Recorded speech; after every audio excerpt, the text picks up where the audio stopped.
ராஜஸ்தானில் இப்போ பயங்கர குளிராக இருக்குது. அதனால் எல்லா மக்களுக்கும் இந்த பிஜேபி தலைவர் என்ன பண்ணால் எல்லாருக்கும் பிளாங்கெட் இலவசமாக கொடுக்குறாப்புல. அப்போ ஒரு முஸ்லீம் பொண்ணு அதில் இருக்கிறாங்க.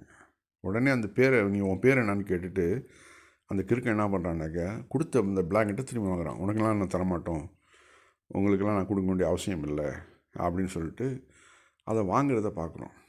அப்போ தான் ஒரு ஹிந்துட்ட போய் கேட்குறாங்க, இது மாதிரி பண்ணியிருக்கா அப்படியே அப்படின்னோடனையும், இது மாதிரி ஒரு நீச்சாத்மி, இவ்வளோ பெரிய ஒரு கேவலமான பிறவியை நான் பார்த்ததில்ல அப்படின்னு அந்த ஹிந்து வருத்தப்பட்டு சொல்கிறாப்புல.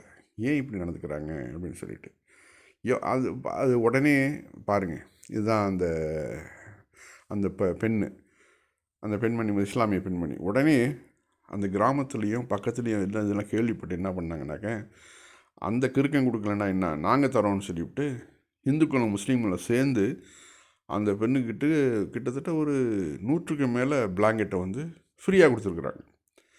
அவங்க அதை வச்சுட்டு என்ன பண்ணுவாங்க, உடனே அந்த கிராமத்துலேயே எல்லாருக்கும் சொல்லி எல்லாரும் வாங்க உங்களுக்கு நான் தரேன் அப்படின்னு சொல்லி அந்த அம்மா 100க்கு மேற்பட்ட சேர்ந்த அந்த பிளாங்கெட்டை எல்லாருக்கும் கொடுக்குறாங்க. அங்கே அந்த பெண்மணி யார்கிட்டையும் உன்னுடைய மதம் என்னான்னு கேட்கல, உன்னுடைய தரம் என்னான்னு கேட்கல. எவ்வளோ பெரிய ஒரு அருமையான இது பாருங்கள். ஒரு இஸ்லாமிய பெண்ணு ஒதுக்குனதுனால அந்த பெண்ணுக்கு 100க்கு மேற்பட்ட பிளாங்கெட் ஃப்ரீயாக கிடச்சி அதை எடுத்து எல்லாருக்கும், இந்துக்களுக்கு அதிகமாக இவங்க தான் எடுத்து கொடுத்துருக்குறாங்க. அந்த கிறுக்கனுக்கும் இவங்களுக்குள்ள வித்தியாசத்தை பாருங்கள். அவன் ஒரு பிஜேபி தலைவனா, பிஜேபி தலைவர்கள் எப்படி இருக்கிறாங்க பாருங்கள், எந்த அளவு விஷம் அவர்கள் மனசில் இருக்குது. இதனால் இவரெல்லாம் ஒரு தலைவனா, இப்படிப்பட்டவனா தலைவனாக இருக்க முடியுமா அப்படின்னு நம்ம யோசனை பண்ணி பார்க்குறோம்.